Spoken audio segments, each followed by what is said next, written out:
c'est le traité sur la charte de l'énergie. Son but, c'est de sécuriser l'approvisionnement en énergie des États en protégeant les entreprises et leurs investissements.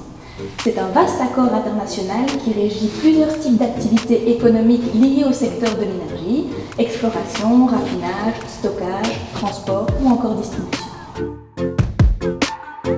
Parce qu'une nouvelle version de ce traité va être soumise à un vote international le 22 novembre.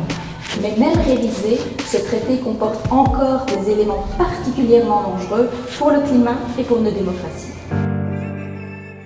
Premièrement, le TCE comporte une clause d'arbitrage investisseur-État, c'est ce fameux ISDS. C'est un mécanisme qui permet à une entreprise de poursuivre un État devant un tribunal d'arbitrage privé, car cet État a créé des lois qui menacent les intérêts économiques de l'entreprise. Deuxième danger, le TCE, même modernisé, continuera de protéger les investissements existants dans les énergies fossiles pendant au moins 10 ans. Ce délai est beaucoup trop long et empêchera la Belgique de respecter ses engagements climatiques. Troisième danger, le TCE comporte une clause de survie qui permet aux investisseurs étrangers de continuer à poursuivre un État pendant 20 ans après son retrait du traité.